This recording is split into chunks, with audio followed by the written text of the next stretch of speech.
Elon Musk absolutely obliterates woke interviewers and reporters. This was a masterclass on how to deal with these lunatics. You guys have got to check this out. Offer me power. I don't care. So you just don't care? But go fuck yourself. Is that clear? I hope it is. Elon Musk is usually calm, but in disrespectful interviews, he turns into a supervillain.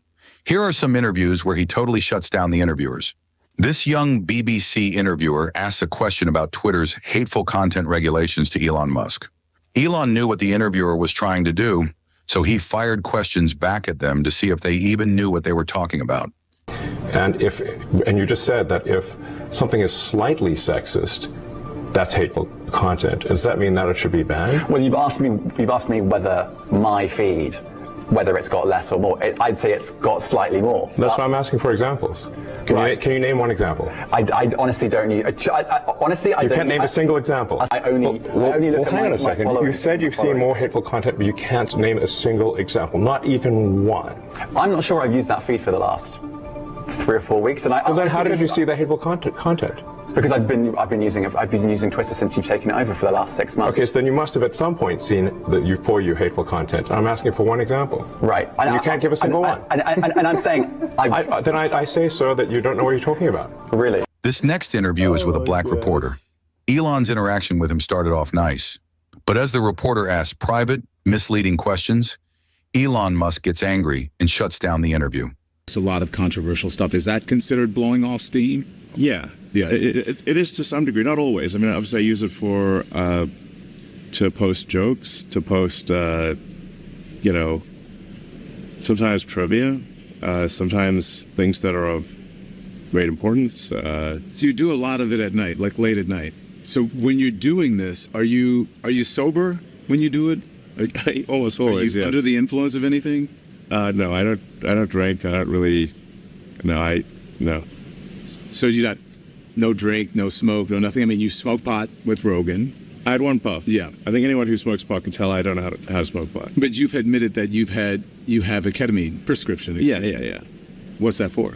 Well, I mean, it's pretty private to ask somebody about a medical prescription, Do you think if you moderated yourself more, if there was better content moderation on the platform, that you wouldn't have to answer these questions from reporters about the great replacement theory as it relates to I don't have to answer these questions. The great replacement theory as it relates to Jewish people? Do you think that? I don't have to answer questions from reporters. Don, the only reason I'm doing this interview is because you're on the X platform and you asked for it. Mm-hmm. Otherwise, I would not do this interview. Let me get this straight. Elon Musk goes out of his way to do you a favor, Don Lemon. He is giving you an interview with the most powerful and the richest man in the world today, and you want to insult him? You want to ask him about his prescriptions? This is a very private matter. That question right there was absolutely classless. You would never ask that question to George Soros. The only reason you're asking that question is to try and paint Elon Musk in a bad light. And also, he wants Elon Musk to moderate himself. How about no? How about he tweets whatever he's feeling at that moment? That's why people are so drawn to Elon Musk. He just says what's on his mind and goes out and tweets it. He doesn't have a team of moderators sitting there, going there with a fine-tooth comb at every single word, wondering whether or not they should tweet it or not. Elon Musk is a real, genuine dude. He's not politically correct. He's gonna say whatever the heck he believes in, and if that offends you, then just be offended. That's what he's thinking at the time. You don't the opportunity to read the internet. Are you suggesting we should shut down the internet? No, but you don't own the internet. I'm asking you about you and your responsibility and your platform. And so I see how you feel now. You don't agree. We don't agree on this. Yes, you want censorship and I don't. No, I don't want censorship at all. Yes, you do. No, I want responsibility. You desperately want censorship. No, if I want a censorship... You want censorship so bad you can taste it. No, that's not true. It's not true. I think that there's right and wrong.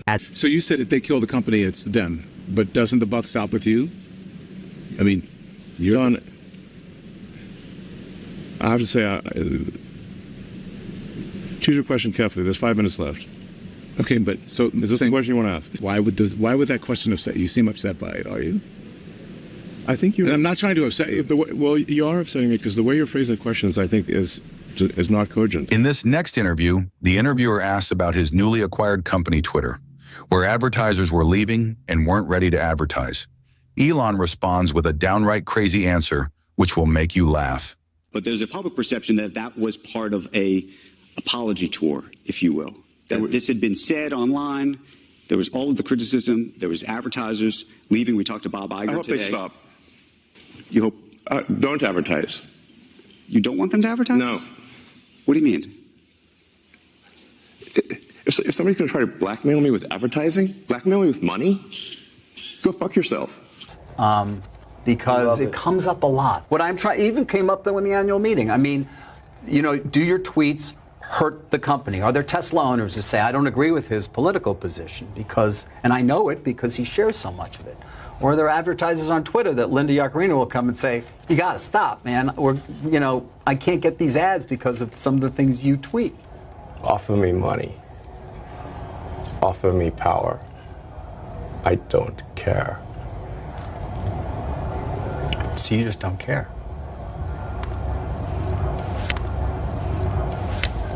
You want to share what you have to say. I'll say what I want to say, and if the consequence of that is losing money, so be it. You tweet a lot. I use my tweets to express myself. Some people use their hair. I use Twitter. Well, but you use your tweeting to kind of get back at critics. Rarely. You kind of have little wars with the press. Twitter is a war zone. If somebody's going to jump in the war zone, it's like, okay, you're in the arena. Let's go. From all the interviews we've seen, Elon Musk comes across as a pretty calm and composed guy, until he's challenged or disrespected. When reporters push too hard or ask misleading personal questions, he doesn't hold back. In fact, he often turns the tables and shuts down the interview with sharp, sometimes unexpected responses. Whether it's about his controversial tweets or his management of Twitter, Elon isn't afraid to call out questions. It's clear that while he's willing to engage, he expects respect and honesty in return. I love the way that Elon goes about answering a question. He'll sit there 5-10 seconds and just think about it, and he's going to answer in the most compendious, cohesive way possible, and he's going to absolutely dismantle you. This man's brain is like a combustion engine. Once it gets going, there's no stopping it. There are so few people today in society who are genuinely free. They are free from any expectations of other people or stockholders, boardrooms. They're going to say whatever the heck they want to say. And if that offends you, then so be it. In the grand scheme of things, when Elon Musk posts on X, does that hurt his companies like SpaceX, Tesla, Neuralink? It probably does cost him money in the end, but it does not matter to him because he wants to be as genuine and authentic as possible, and he wants to just say whatever the heck he thinks, and he does not want to be censored by anybody. Censorship is one of the biggest problems in the world today, and Elon Musk came in and bought Twitter when the world needed it most back in 2021, 2022, when nobody had a voice. People were being taken off social media. Elon Musk swept in and saved the day. This man is a national hero. But yeah, let me know your thoughts on this down below. Do you think Elon Musk should be able to tweet whatever the heck he wants? Or do you think Twitter should start moderating people's posts and make sure they don't spread misinformation? Let me know. I'd love to know your opinions. And if you enjoyed, make sure to smash that like, comment, subscribe, and wish you guys nothing but the best. Till next time.